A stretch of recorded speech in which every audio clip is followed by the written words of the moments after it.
अस्सलाम वालेकुम। This is Abdurrahman Sandhu advocate and you are watching my YouTube channel. आज का जो मौजू है वो स्टेल चेक के हवाले से है। स्टेल चेक क्या होता है? आया स्टेल चेक के ऊपर 489F की कार्रवाई हो सकती है? और अगर 489F की कार्रवाई यानी कि क्रिमिनल कार्रवाई नहीं हो सकती तो क्या समरी सूट यानी ऑर्डर 37 का दावा फाइल हो सकता है? और अगर ऑर्डर 37 का भी दावा रिजेक्ट हो जाए तो क्या ऑर्डिनरी सिविल कोर्ट इसकी जुरिस्डिक्शन ले सकती है? तो चलते हैं आज की वीडियो की तरफ। अक्सर औकात चेक इशू होता है और चेक इशू होने के 6 माह बाद अगर चेक को प्रेजेंट किया जाए तो ऐसा चेक स्टेल चेक कहलाता है। और स्टेल चेक के ऊपर फौजदारी कार्रवाई नहीं हो सकती, यानी 489F की FIR दर्ज नहीं हो सकती। वैसे तो बैंक ही ऐसे चेक पे डिसऑनर स्लिप नहीं लगाता, लेकिन अगर बैंक डिसऑनर स्लिप लगा भी दे तो तब भी FIR दर्ज नहीं हो सकती। और अगर FIR दर्ज हो भी जाए तो इस सूरत में आप यानी मुल्जिम जो है वो जमानत का हकदार होता है। यह बात हेल्ड की गई 2020 YLR पेज 2064 में। और इसी तरह स्टेल चेक के ऊपर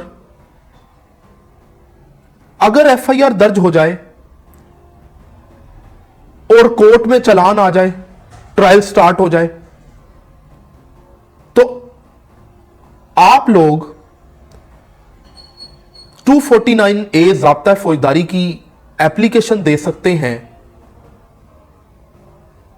और कोर्ट स्टेल चेक की वजह से 249A में मुल्जिम को एक्विट कर देगी, क्योंकि 489F के इंग्रेडिएंट्स पूरे नहीं होते।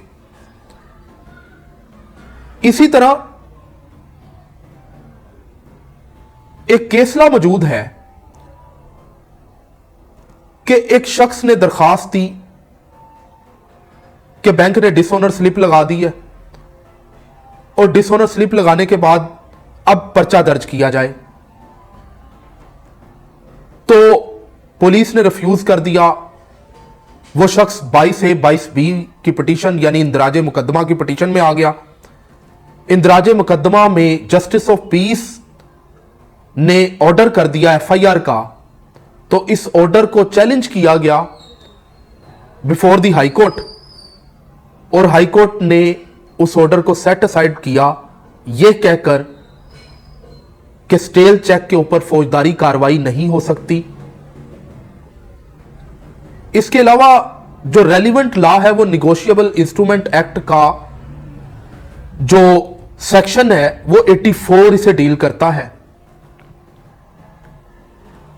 उसके बाद अगले सवाल का जवाब देता चलूं कि स्टेल चेक के ऊपर क्या सिविल दावा यानी समरी सूट मेंटेनेबल है, कि ऑर्डर 37 का दावा रिकवरी सूट मेंटेनेबल है? तो यह कोर्ट की डिस्क्रिप्शन पर है कि रिकवरी सूट अगर नहीं बनता तो कोर्ट डायरेक्ट कर सकती है पार्टी को कि आप ऑर्डिनरी सिविल कोर्ट में दावा फाइल करें रिकवरी का। यह बात हेल्ड की गई 2021 PCRLJ पेज 1071 में। इसी तरह कुछ सिमिलर केस लॉ का मैं हवाला दे देता हूं कि जो कानून के तालिब इल्म जो वकला भाई मेरी वीडियो देख रहे हैं उनके लिए यह केस लॉ हेल्पफुल हो सकते हैं।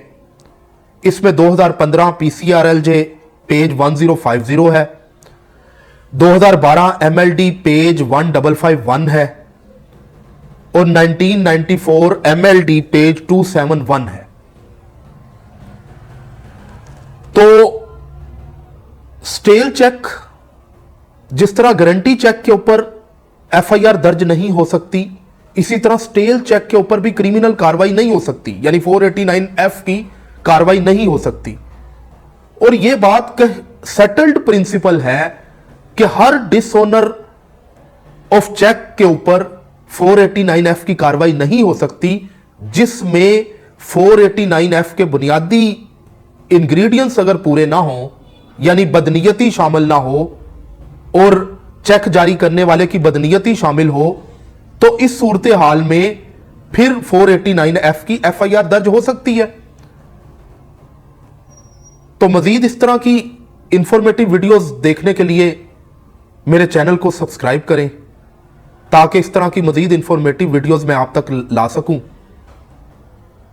और मेरी वीडियो को आप लाइक करें और दोस्तों तक पहुंचाएं, ताकि कानून की आगाही में आप सबका किरदार हो, क्योंकि कानून को जानना बहुत ज़रूरी होता है। बहुत शुक्रिया।